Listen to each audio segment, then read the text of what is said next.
ఎంత ట్రైన్ చేసినా నీ బాడీ పెరుగుతలేదా? దానికి రీజన్ నీ apps. Welcome to skinny to muscular series. చాలా మంది స్కిన్నీగా సన్నగా ఉన్న వాళ్ళు కొన్ని ఇయర్స్ ట్రైన్ చేసినా వాళ్ళ బాడీ ఒకటే సైజ్ లో ఉండిపోతుంది, ఎంత కూడా పెరగదు. దానికి రీజన్ ఏంటంటే వాళ్ళకి యాప్స్ అంటే చాలా ఇష్టం. వీళ్ళ మెయిన్ మిస్కన్సెప్షన్ ఏంటంటే ఫుడ్ ఎక్కువ తినడం వల్ల లేకపోతే క్యాలరీస్ ని ఇంక్రీజ్ చేసుకోవడం వల్ల వీళ్ళకున్న యాప్స్ ఎక్కడ పోతాయని భయపడతా ఉంటారు.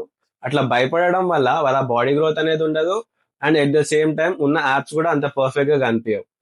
సో దీనివల్ల మనకి ఎట్లాంటి యూజ్ ఉండదు. రియాలిటీ ఏంటంటే యాప్స్ అనేవి కూడా ఒక టైప్ ఆఫ్ మజిలే అన్నమాట. లైక్ మన బైసెప్స్, ఆర్మ్స్, లెగ్స్, చెస్ట్, ఇవి ఎట్లనో యాప్స్ కూడా ఒక టైప్ ఆఫ్ మజిల్ గ్రూప్ అన్నమాట. సో వాటిని మనం ఎక్కువ ట్రైన్ చేయం కాబట్టి అవి మనకు కనిపించవు.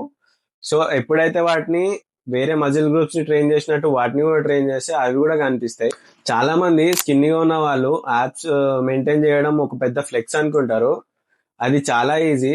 స్కిన్గా ఉన్న వాళ్ళకి యాప్స్ అనేవి ఈజీగా కనిపిస్తాయి, అది పెద్ద ఫ్లెక్స్ కాదు. ఎప్పుడైతే నువ్వు స్కిన్ నుంచి మంచి మస్కులర్ ఫిజిక్ బిల్డ్ చేస్తావో అప్పుడు యాప్ బిల్డ్ చేయడం చాలా హార్డ్ బట్ నాట్ ఇంపాసిబుల్. అది రియల్ ఫ్లెక్స్ అంటారు. సో ఇప్పటి నుంచే ఆ మిస్కన్సెప్షన్ ని పక్కకు పెట్టేసి, నీ కంఫర్ట్ జోన్ ని పక్కకు పెట్టేసి క్యాలరీ ఇంటేక్ ని ఇంక్రీజ్ చేసుకో, రోజు గట్టిగా తిను, అండ్ మంచి బాడీ ట్రాన్స్ఫర్మేషన్, మంచి ఫిజిక్ బిల్డ్ చేయి. దాని తర్వాత యాప్స్ మీద కాన్సన్ట్రేట్ చేయి. సో నా లాస్ట్ వీడియోలో నేను క్యాలరీస్ ఇంటేక్ ఎట్లా ఇంక్రీజ్ చేసుకోవాలో చెప్పిన. ఆ వీడియో కావాలంటే కింద లింక్ చేస్తున్నా, చూడండి. ఇలాంటి ఇన్ఫర్మేటివ్ కంటెంట్ కోసం మీ బాయ్ని ఫాలో చేయండి.